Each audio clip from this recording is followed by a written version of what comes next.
Hi, my name is Catherine and I am a self-blamer. I blame myself, I judge myself, I criticize myself. I think of all the things that I've done wrong, I catalog my faults, I worry about them, I get depressed about them, I beat myself up about them endlessly. I've actually worked on perfecting how much I can blame myself for all the different things going on in my life. If that sounds familiar, then you're going to like this video. Today we're going to be talking about self-judgment, criticism, and blame.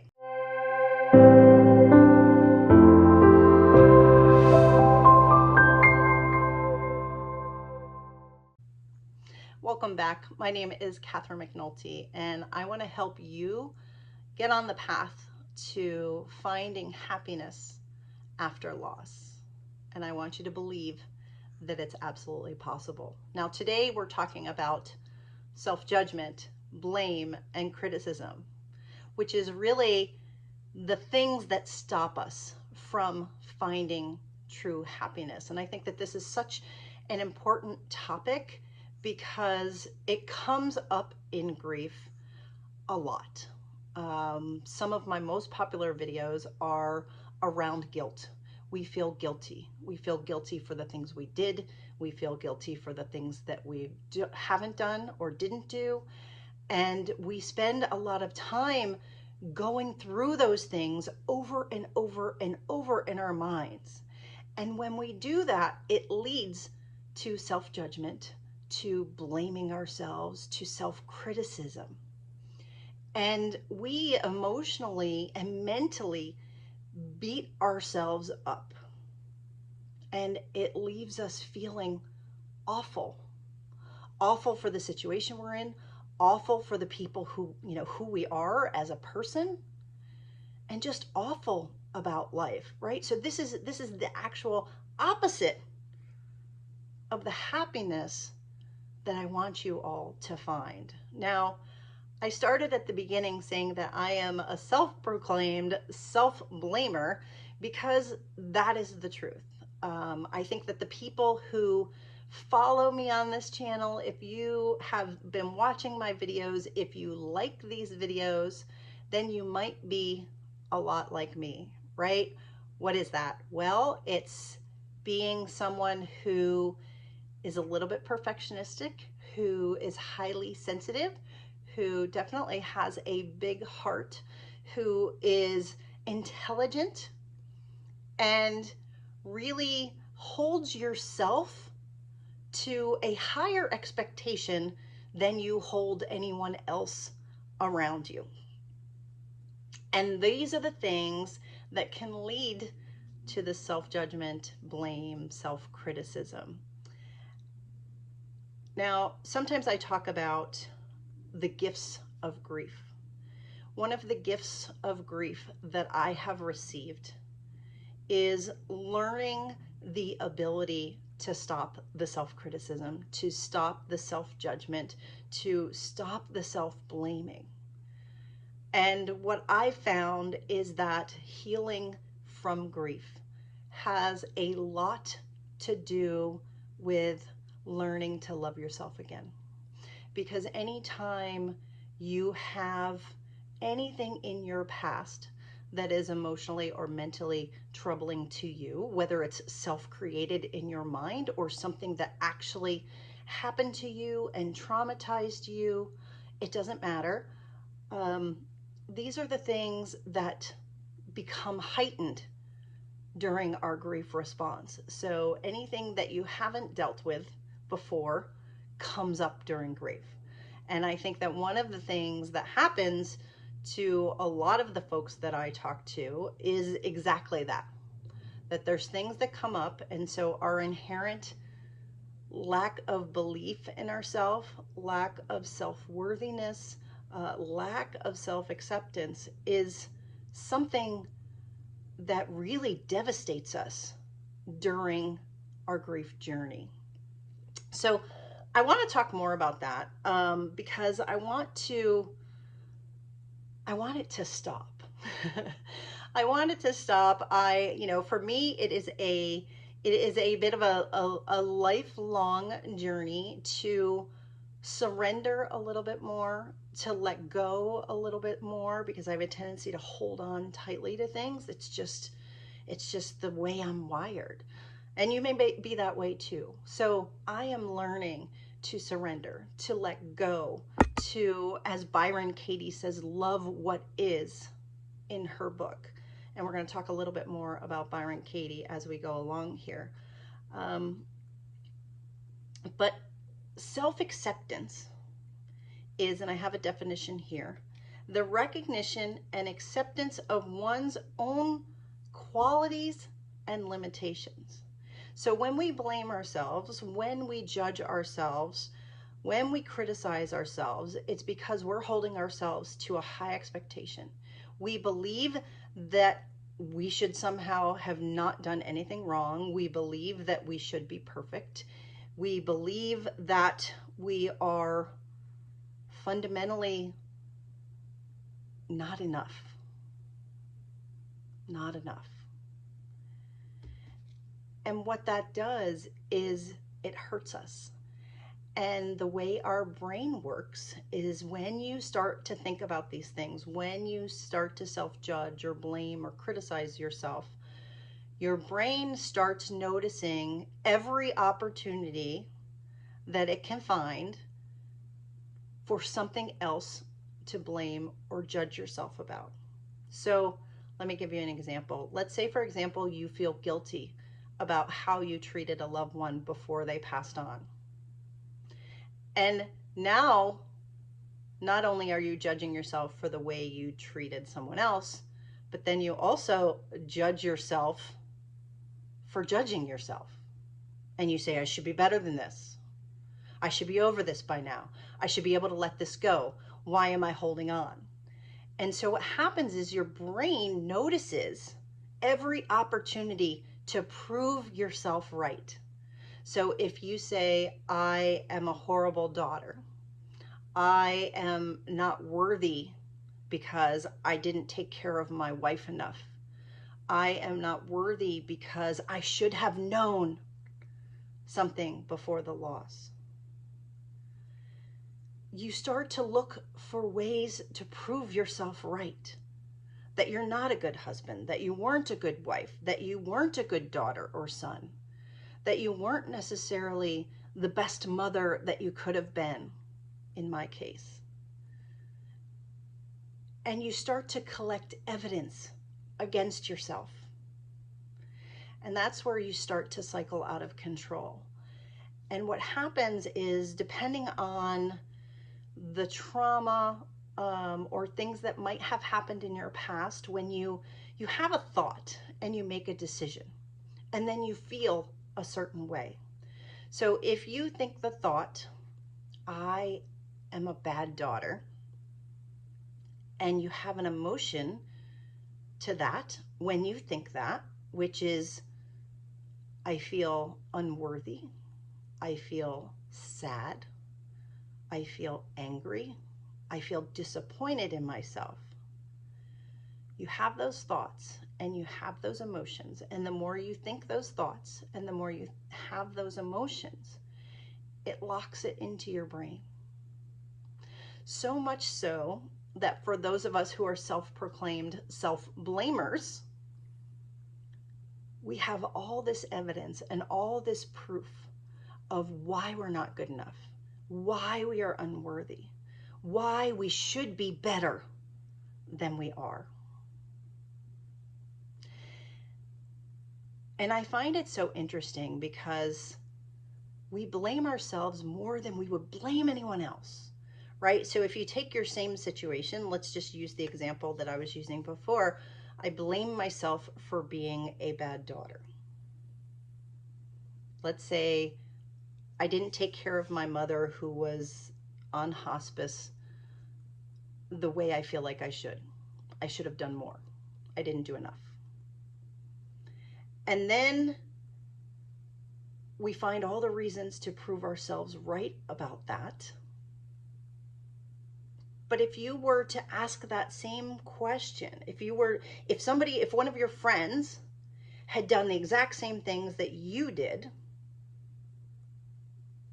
you wouldn't judge your friend, not to the same level that you judge yourself. So my question for you is why? Why do we do this? Why do we hold ourselves to a higher expectation than we would anyone else? And so I found this beautiful quote that I want to share with you. When you can start to learn to let go of some of that, when you realize that you're being too harsh on yourself, that other people would not criticize you if you said it out loud, other people would not fault you or criticize you or judge you to the magnitude that you judge yourself. So I want to encourage you to ask someone else, find someone safe to talk to, whether it be me, whether it be someone in your sphere of influence who you trust. Tell them what you're judging yourself about and ask them, if you were in my shoes, would you judge yourself the way I'm judging myself? And I think you'll be surprised to find out that most of them would say absolutely not. So here's the thing that I think is interesting. What we want to move toward is self-acceptance. Self-acceptance is the recognition and acceptance of one's own qualities and limitations. We have qualities that serve us well, things that we're proud of. And then we have qualities that maybe not so much. They're the areas where we need to work. And we all have them. I'm not as patient as I should be. Sometimes I can be quick to judge other people. Sometimes I can be short-tempered and have a short fuse, right? Those are my qualities that I know are in some ways limitations that I have an opportunity to work on. But I can see those things and I can look at those things and not feel that I'm a bad person because of them.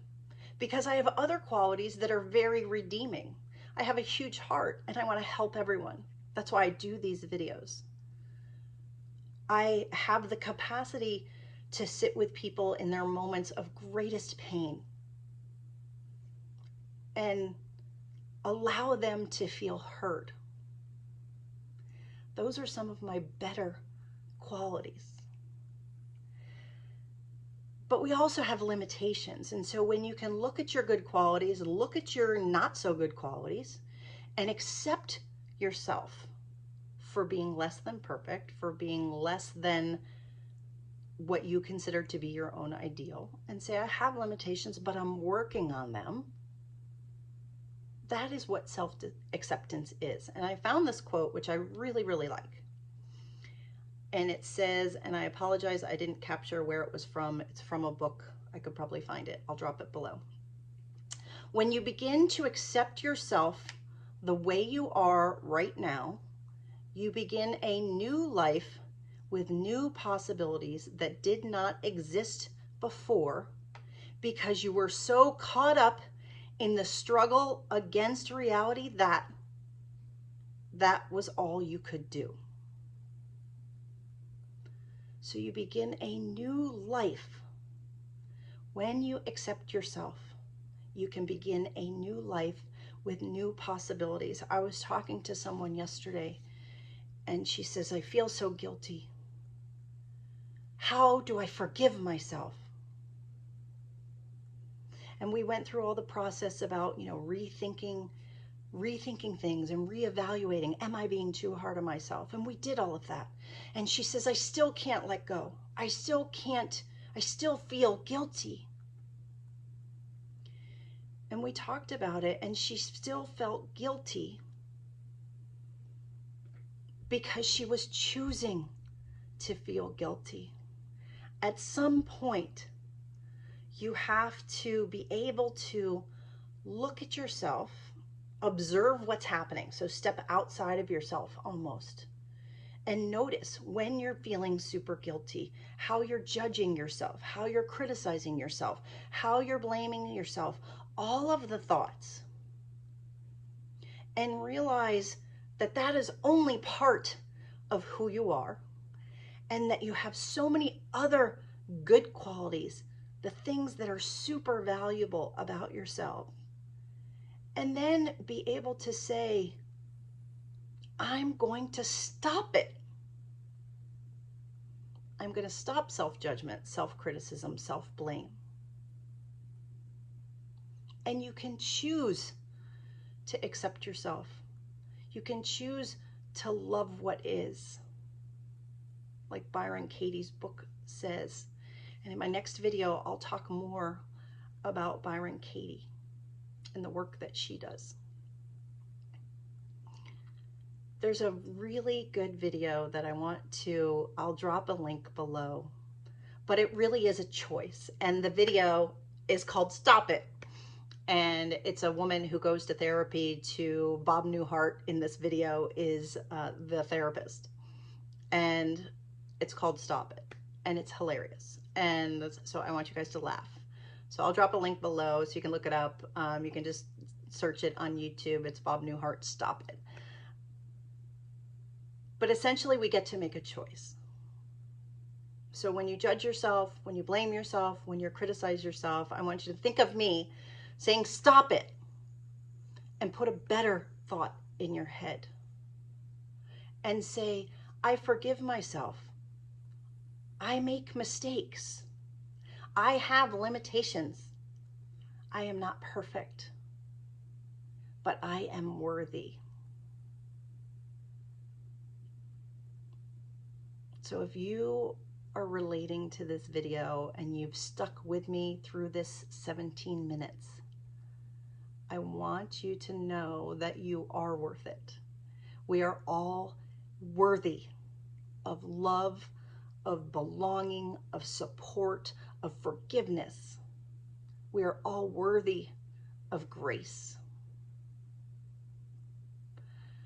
Our challenge is to learn how to forgive ourselves, to learn how to be gentler with ourselves, to learn how to surrender and let go, and how to choose to stop it, to stop beating ourselves up, to stop saying the same things over and over in our head that we're not worthy, and then looking around in our environment and collecting up all the reasons to prove why that is true.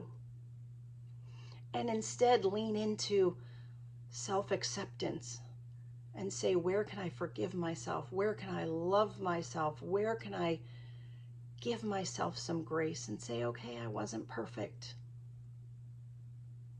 And then when you feel like you have limitations or qualities that are not your greatest qualities, that's okay, because now you have an opportunity. First, you know what they are. And then secondly, now you have an opportunity to work on them.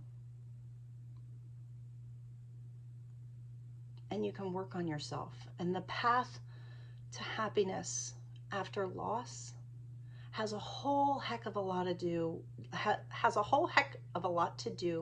with inner work, learning to love yourself, understanding what's important to you, what has meaning, and then creating your life to match that.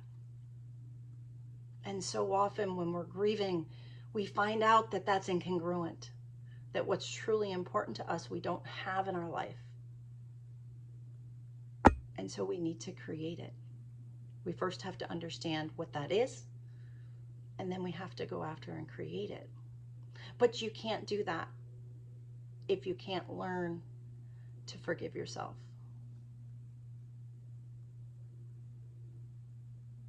I want you to think on this. Rewatch this video if you need to. And the next time you think about beating yourself up, when you judge yourself, when you blame yourself, when you self-criticize, stop it.